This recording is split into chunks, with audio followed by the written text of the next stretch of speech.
And she did better than me and Lance. I mean, she killed. I think she did better than everyone. Emma. Yeah, no, she did fantastic. Yeah. And it completely broke the beanie. He just whoopsie. yeah. There's now like that's a Sam fantastic puts you up to sound this. drop. This was Sam Cedar. It's got Sam Cedar all over it. I know Sam. And you're like, what the fuck? I love the idea because I've been watching the aftermath pretty closely, and I love the idea because it does seem like if we were to really boil down what he's been saying in the past couple days after, is she didn't stay for sushi, she's a pedophile. That seems if I were really to boil it down, that would be it. I actually feel like it's the other way around. Like she's not calling her a pedophile because she didn't sit down for sushi. He thinks she's a pedophile because of what happened on the show. Yet still, for some reason, wanted her to hang out and poke her at sushi. That's a good point. Why would you want to eat sushi with a pervert? Why would you get dinner with me? If this person's a pervert, you ask him to stay for sushi, like now Tim Pool's very suspect right now. But for anyone that doesn't know what's going on here, we should I guess kind of explain. So Emma Vigeland of the Majority Report was on Tim Pool's show, did a fantastic job. I arranged this, by the way.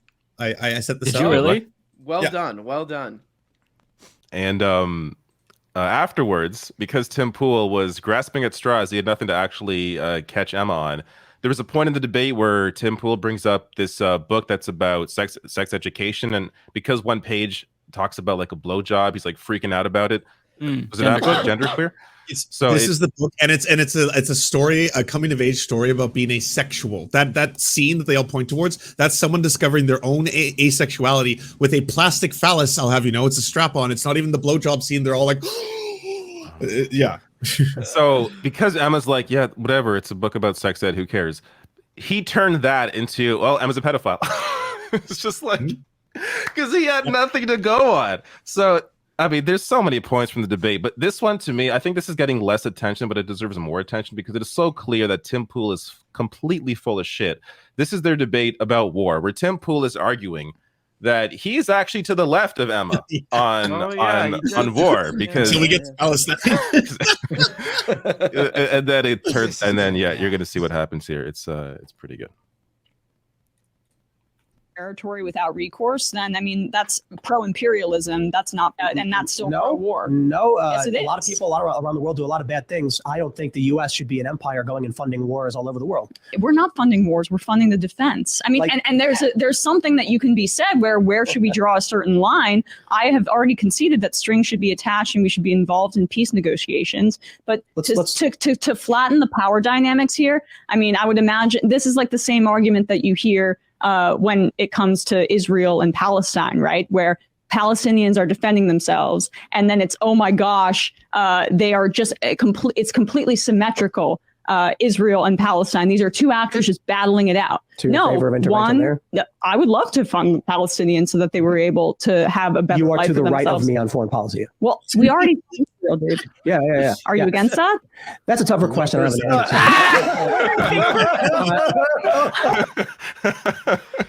so blatant. Like, come on. Yeah, but to be fair, Israel-Palestine, that's not a big issue that you should know much about if you're a political commentator with making millions of dollars doing this, you know. And the funny thing, like, he claims to have a principled position. He's anti-war. He's anti-funding any war. So he wouldn't, even if that was the case, even if it was like, I don't know, a small situation he didn't know about, he should still have the principled position. Well, I don't think I'm against funding Israel, but he can't bring himself to say that, right? Because he understands what his audience is. Like it's so I'm clear. so happy I get to talk about this with all of you because I'm so curious. Have you picked up on why does he care so much? Did you see the leaked text between Tim Pool and Sam Cedar where like it sounds like he wants their friendship so badly? You know, it's like, oh, well, why didn't you talk about how like I actually talk about Flint water and how I'm on the left of that? Well, why didn't you talk about my positions and how I'm a leftist? Why don't you talk about my skate park? Why did you change the volume of my song? You advocate for Trump. You advocate for Republicans. This idea that he's progressive because he's for universal health care. Bro, you barely talk about that issue. And even if you did, who do you support? Who do you advocate for? People that have taken away health care. You can't claim to be for universal health care. It's such bullshit. Well, he's mentioned this a few times, and I honestly think this is why he has like a soft spot for Sam. And no matter how much he tries to pretend that like it doesn't bother him, he obviously doesn't want him on the show because there's this he always brings up this unwritten, unpublished blacklist that no one except Tim Pool ever brings up. But you know what? I will concede that it's not impossible to believe that people like Joe Rogan and Jordan Peterson and Dave Rubin actually talk with each other and agree to not have Sam Seder on their shows because what he says about them. But Tim has told me before that, like, you know, Sam, oh, it's broken. Yeah, it's doing the thing again. It's getting back. a little click, rearing its ugly head. It was good for weeks. All right, let's try. Fix. There we go. Yeah, fixed. Okay, good. All right, so you know, Tim has told me when I was there, even that like, yeah, you and the Majority Report and Sam, like when I was there. So it was back in 2011 during Occupy. He was like, you guys gave me my first media hit. You were the first people to contact me and have me on a show when I was down there live streaming Occupy. I mean, I remember sending the email to Tim. So I do think he'll always just randomly, at least like, you know, once every few weeks, just randomly slide into my replies and start commenting, and it's not really always relevant either to what I'm saying. It's very bizarre. He's he's super upset, and it is kind of weird watching the past couple days where it's a fascinating character study because like he is really upset and really obsessed with like Emma not looking at the skate park and getting the skate. Like you can feel this is real upset, and it's like, dude, you're a multi-millionaire, and you have an underground skate park. Yeah, you have an underground skate park. You live on a compound where you march around barking at people what to do. It's like this is the dream of every, you know, like conservative and stuff. Like on paper, you have everything. Yeah, you have chicken. You're running around chasing, doing whatever with these chickens.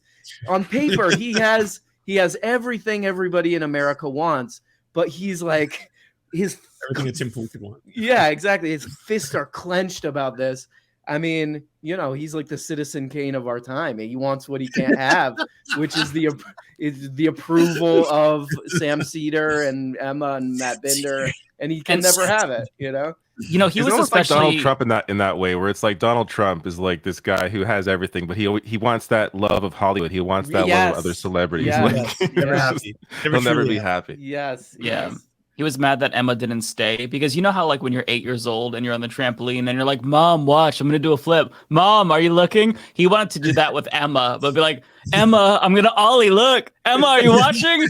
Emma! You know, like that's what he wanted to do. I would not be surprised if he had printed out a whole plan to impress Emma with skate tricks.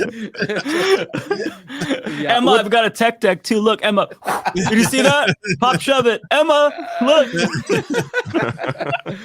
There's an amazing clip too. I should have sent it to you guys, but it's him on maybe like 2 days ago show, his live show or whatever, where he's talking to, I can't remember the guy's name. He has this guy who used to be like a hardcore singer who's on his like live panel or whatever.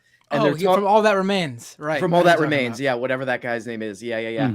And they're talking about, they're like, they literally say this. I'll send you guys the clip, but they're like, Emma and Sam are really mad because they're jealous. And they're jealous because they don't get invited to, Congress. Because Tim Pool did a live stream from like Lauren Boebert's thing and like Matt Gaetz thing, you know, like he's live streamed with them from Washington, D.C. before. And I was like, Emma made that exact point, that you're accepted by the power structure and that the Majority Report is not. And to me, that's like really good proof of that. You know what I mean? Like, yeah, you're in. Like none of your views really challenge power that much, you know, so you're going to get invited. You know what I mean? I was astonished that he got so mad at the Nazi part, and like good on her for saying that. But like this seems a very kind of like this. He thought it was a gotcha. He thought the whole thing was like a secret plot by Sam Seder to expose him and get, you know, all this stuff. It's like, it's just a very regular question. Why is it that a neo-Nazi mass shooter watched your show, specifically when you had another neo-Nazi as a guest on your show? Why doesn't that bug you? You know, like any normal person would be like, well, I mean, I don't like Nazis. Don't want to be associated with the Nazis. So maybe I don't want to keep doing that unless you want to defend the Nazis. He tried to avoid bringing it up when it first was unveiled. Like I think he was upset that it seemed like he was upset that she brought it up on his show. Now, I don't watch every Tim Pool episode, so he can correct me if I'm wrong, or any Tim Pool fans can correct me if I'm wrong. But I don't think he ever brought it up on his show because he didn't want to touch on the subject. I mean, you would think that if someone posted this stuff, then you would want to say, I don't support this. It's horrible. Well, he said it was a psyop. Yeah, instead of like doing that, just be like, this guy does not reflect my views. It's horrible that he watched and took something away from this show, but I don't know what, he didn't even try to like, other than like you said, come up with some sort of conspiracy theory that totally he got mad at her. He got Sam Cedar put her up to the whole thing, which is just like so wild. It's like, is this not going to be a sober, reflective moment where it's like, yeah, so that neo-Nazi mass shooter, the one with the swastika, he was watching the episode where you had a neo-Nazi on your show, Nick Fuentes. That's the episode, right? But instead it was just like, Sam put you up to this. I know Sam did this. This was Sam. Sam's fingerprints are all over this, Emma. And you're like, Jesus Christ. It's so he weird. He could have easily said it was a mistake to have that guy on. I shouldn't have had him on. Like if he actually, if this was how obviously he doesn't feel this way, but if that's how he actually felt and it was a bad thing to do, he would apologize and be like, it was a terrible idea. I shouldn't have had him on. I didn't challenge him properly. But no, he gets super defensive, starts yelling, and Emma perfectly just like sits there like looking at him like and he's getting angry because he can't get a reaction out of her. She did a great job. Yeah, the fact that she held her composure and he got so red and so triggered, it was beautiful to see. Yeah, that was amazing. And you do it really well, Lance. I mean, it seems like the most obvious thing for him to have done, having Emma on the show, is to simply not demean her in a sense where, you're a girl who can't have your own thoughts. You must be hearing from Sam Cedar. Like, it seems like such an obvious thing to not do.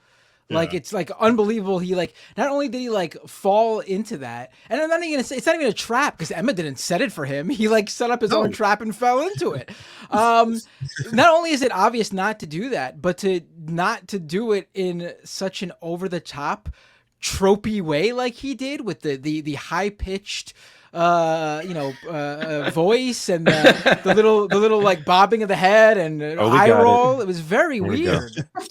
This is what you do. I can invite you on for a real conversation, and what do? Your show's for neo-Nazis. This is why you guys don't get invited places, because you're not having real conversations. I don't really care about getting invited places. Yeah, right. So go live in your grifter echo chamber where you guys can play songs with bad audio and then say, whoopsie, grifters. Play songs with bad audio and then say, whoopsie. You know what, the audio thing is the audio thing is amazing. The audio thing is it's maybe one of my favorite political debates of all time. Yeah. Because I wasn't there the first time they played it. I thought, because we did listen to another song shortly after, but he apparently saw the one that was when Emma and Matt Leck were just listening to it. And, I had no idea what he was talking about. And then when I checked the clip afterwards and I listened to it, I was like, oh, I see what happened. When you live stream audio, it doesn't sound the same if you're just playing a recording like that. There's a little bit of like, not distortion, but it doesn't sound like you're listening to it crystal clear because it's going through all these like secondhand like audio gates and things like that. But it clearly is not like purposely messed with. It's just like if someone's playing, if you're listening to a Twitch streamer and they're playing a song, it doesn't sound like you're listening to it in HD quality on Apple Music or Spotify. It sounds slightly to make fun of it either. Yeah, and like the idea that the problem with that song is that like the mids are taken out of it, like that's the issue. Like, really? All right, that's not even what we were talking about. It's not like we were like the production quality on this song is subpar. It needs to be no. We were talking about, well, at least when I was there, we were talking about the song. I mean, my biggest issue with it is he thinks he made an emo song when it was just like a radio rock Nickelback number. He clearly doesn't know anything about the actual genres of the music he's claiming to play. In what world is that emo? What he's doing? No one would call it that.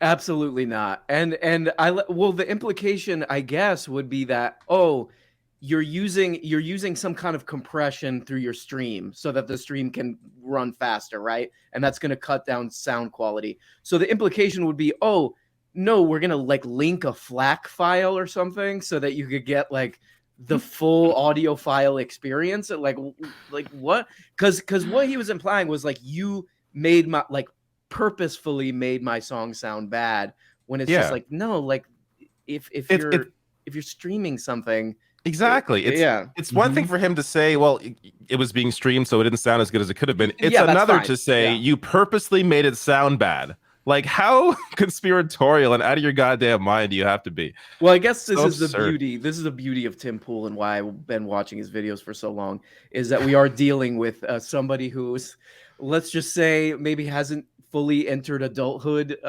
psychologically or something like that. And it is like, it does feel like blank check to me. Like his whole thing is just blank check. He has not a lot of maturity, but a lot of money. And for him to call Emma and Sam grifters, where at the beginning of their discussion, he was talking about how he monetizes his audience better and Sam doesn't know how to make money. I forgot about that. Bro, like that, you just blew the whole thing open. You exposed you're doing this for money. You purposely do things for money. Whereas Sam and Emma, hey, they're trying to educate people. Sometimes it's dry. Sometimes they're not going to make a lot of money, but they have a different goal in mind. And then for him to turn that around is just, god damn, he's just so, I just don't understand how anybody can watch him and like seriously in a way where they think they're learning something. Like, isn't it clear to people that he's full of shit? Tim obviously comes from like this skater punk ethos where it's all about access. You want to hang out with members of Congress. Nothing is more punk rock than, I mean, it is incredible. I mean, the idea that like, listen, I find the fact that all of us are like on the outskirts and wouldn't be invited by members of Congress to make to mean that we're legit. We're legit. I mean, it doesn't get more legit. Well, he also has a political party. Like the Republicans, he has a party that represents his interest, you know? I don't think we do, you know what I mean? Like we have some fringe, we have like Bernard Sanders, you know, and that's pretty much it. Like he has a political party that represents all that stuff. Transphobia, border wall panic, like they represent all that stuff. And so they invite him and that's it. Yeah, he's not on the fringes of anything. I mean, he's not speaking truth to any power, I don't think. And just go back to Well, we should use this opportunity to say next week you could find us all Leftist Mafia live in Washington, D.C., hanging out with Bernie Sanders, AOC, and Ilhan Omar live in their office in Congress. Absolutely. Those are people we even support for the most part. Yeah. And we're not and they're still afraid of us because they know we're going to ask them hard questions. Right, absolutely, we're not like hanging out with them and like going to barbecues and I don't even know. On the groomer thing again, where he's trying to like call Emma a groomer or whatever. Like Tim Pool had Jim Jordan on his show. Like this is the ultimate pedophile defender. Like so, and what didn't have him on to like grill him? Like he had him on for like a conversation with a Republican. Like it's just so again the whole thing he creates around himself, this whole idea of who he is just so empty. You know, one thing that I will say in response to that groomer stuff, so he basically tried to get Emma to denounce Genderqueer, the book that Lance said had like this scene of like, what was it, a strap on or something like that, and that's kind of like I'll just say in like 10 seconds, it's a coming of age story involving a non-binary individual who is also asexual and discovers asexuality throughout the course of the book. And like every right winger has run with this, like it's hardcore pornography. And like as someone who has had penetrative sex at least once in my life, I will tell you that this is not hardcore pornography. This is someone who is using a strap on in a scene and realizes they don't like having sexual encounters, and that's like, you know, the rest of there's very little like discussions around sexuality for the rest of the book as well. It's mostly about identity and just living and growing and loving and all that kind of stuff. Well, listen, when they bring this up to you, you can, it's bad faith, right? That's obvious, but you can play the same game that they play. Okay, so I have this article, it's from Slate. Ask them if they defend this. This is from a book that is found in a lot of schools across the United States. Okay, this is a quote, a direct quote. If two men, a man and his countryman, are struggling together, and the wife of one comes near to deliver her husband from the hand of one who is striking him, and puts out her hand and seizes his genitals, then you shall cut off her hand. You shall not show pity. I've got another quote from this book. Okay, I'm going to tell you which book in a moment if you haven't already guessed. Okay. You also took the fine jewelry I gave you, the jewelry made of gold and silver, and you made for yourself male idols and engaged in prostitution with them. They're talking about dildos. This book is in schools. Do you want to know which book this is, motherfucker? It's the goddamn Bible, okay? It's the Bible. Yeah. That's that one about incest, right? Lots of incest and genocide. Bestiality. I thought it was the Fountainhead. Onanism. Yeah. So play that same game with them, because they don't want to say that the Bible should be removed from schools, because their evangelical audience isn't going to like that. So do what they do to you back to them. Like, throw it in their faces. Like, use the Bible, use anti-theism as a cudgel, because it works. It shows their hypocrisy like that. Yeah, one of the stories that Tim Pool brought up to try to dunk on Emma was the story. I don't know if you guys read this or did a thing about it. It was a while back, but it was a lady in Illinois who they were doing basically a mini book fair thing in middle school, I think. And they put a bunch of books out. It was you could pick a book if you want to. And one of the books was, I think it's called How to Be Gay or something like that. And it was one of the books that you could pick. And somebody called the cops on her. the cops, they called the police on her. And here's the funny thing about her is she was a teacher for 20. Yeah, she was a middle school teacher for 20 years. I mean, this is somebody who's a real asset as a teacher. They called the cops on her, and I think she quit. I think she quit being a teacher because these parents were driving her nuts with this stuff. Yeah, so it's and that was one of the things that Tim Pool brought up to dunk on her. He didn't tell that version of the story. He told the version, his version was there was a lady trying to indoctrinate the students with sexual books. And it's hey, maybe look into Exactly. You look into the details. They've been doing this for a long time though when it comes to sex ed. It's only becoming more of I guess a cultural issue among the right-wing influencers. But conservative parents have been waging a war against sex education for I'm 36 years old. So I remember when I was a kid and hearing about it. I went to Catholic school and we learned about sex ed in 5th grade. Mm-hmm. I mean, Same here. Even I learned in 5th grade too. School, yeah. That's when school, and not just the basics. We learned about everything that safe sex, the STDs, HIV, and AIDS. Again, Catholic school, mid-90s. I mean, the fact that we are debating this in 2023, even in in any sort of school, private or public, is insane. Yeah, and didn't Emma bring up the point that if kids know about sex, then they're less likely to get preyed on by adults because they know what is and is they need to learn about consent. They need to learn about these things. So if you actually care about kids, then you need to enable sex education in school. 1, because abstinence-only education doesn't work, and 2, because they're going to learn anyway. Should they learn from the internet or their friends or learn from an actual instructor? It just and look like Matt said, I learned in 5th grade. It's not a bad thing, right? It's not grooming. They didn't groom me to be straight, even though that's all I was taught, in school. It's ridiculous. Again, it feels like they keep dragging us backwards more and more each year with these weird debates that were fine, and then all of a sudden it's an issue again. Like drag queens, right? 0 pieces of legislation for years, and then all of a sudden, in 2019, we start seeing drag bans or fear mongering about drag shows in 2020, not 2019. So all the previous years, it's not a problem, but all of a sudden it's an issue. I'm tired of having these fucking conversations. It's unserious. Absolutely. Oh, deeply serious. Yeah. Also, the hypocrisy, right? This is not a whataboutism, but Steven Crowder has a bit that's not been taken down where he has an employee who dresses in drag. He makes out with that employee while they're both dressed in drag 3 separate times. Then that employee strokes his penis from the outside, and it can be seen on video from the outside of his pants on camera. And you can see children in the background of every shot, just kids and kids and kids and kids. Oh and these are the same people who are you're all groomers and pedophiles, all of you. Yeah. The projection is fucking incredible. It really is amazing. Yeah. We do not claim Steven Crowder as the LGBTQ community, even though he is gay. We do not claim him, just to be clear. He has a lot of repenting to do. Yes, Well, a lot of repenting. A lot of damage to him. Yeah. There was that video of what's it called? The day before the New York City Pride Parade, there's like a dyke march or something like that they call it. Oh, was it the NYC Drag March? No.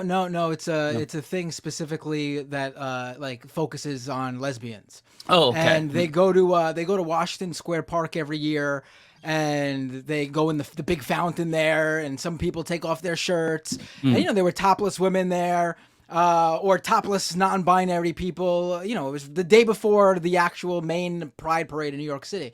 And conservatives were sharing that video and saying, "Oh my God, there's kids there! Disgusting! Look at them being sexual deviants!" And it literally was just women and LGBTQ folks, shirtless. Maybe some people were kissing.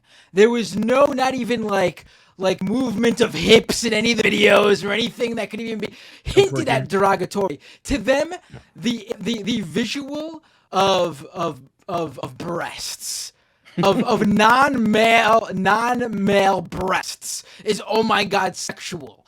Fucking kids friggin' who nurse on their mothers, who view boobs as nothing more than, I get fed from there, are not looking at breasts sexually. I'm sorry, they're just not. Matt, your mic's doing that thing. Oh my God! They don't want me to tell. They don't want me to tell the truth about. Trying to silence. This is the CIA. Yeah. David Dole shared a post from I don't know if that was from Portland, but the naked bike ride. Yes, I was going to bring that up. Yeah, somebody I think claimed. it's Seattle, yeah. Oh, yeah, because we have that in Portland too. I stayed It's in Toronto as well, people. and the UK. It's also big in London, I think. Okay. Yeah, they're trying to blame queers for that. Yeah. Like, excuse me? Yeah. Well, we didn't do that.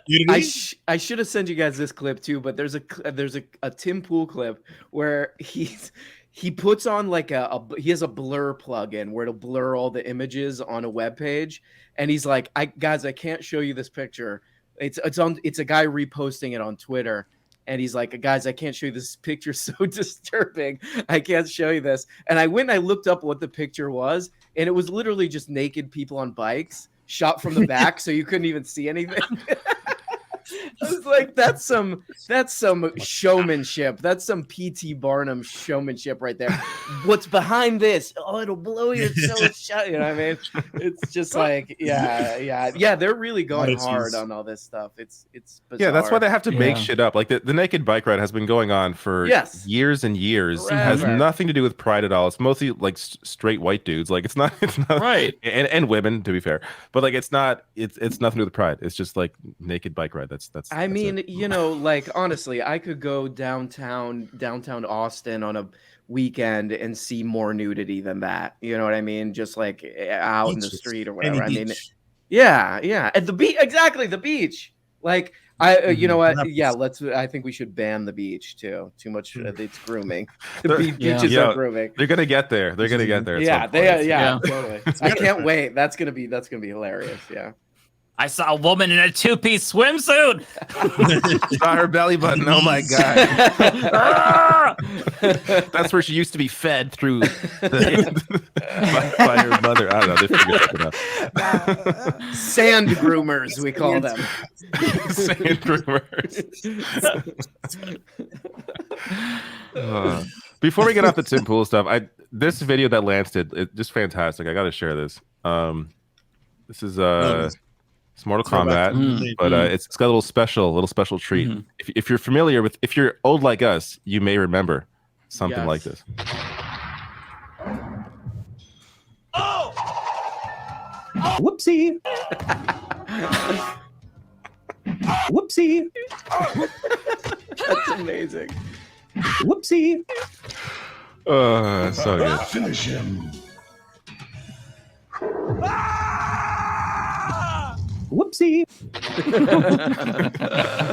Very You well did done. say Very it well done. exactly like that. Lance, you didn't have to like auto tune or anything, right? It was the exact pitch. There was no manipulation. No audio manipulation took place. That's on my honor. So funny. That's incredible, actually, because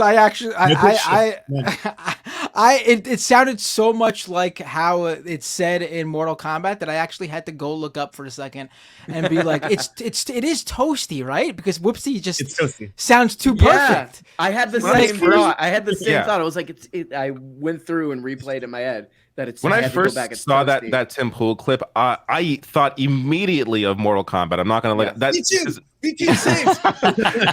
I'm like, this is the exact. This sounds very familiar, like Mortal Kombat.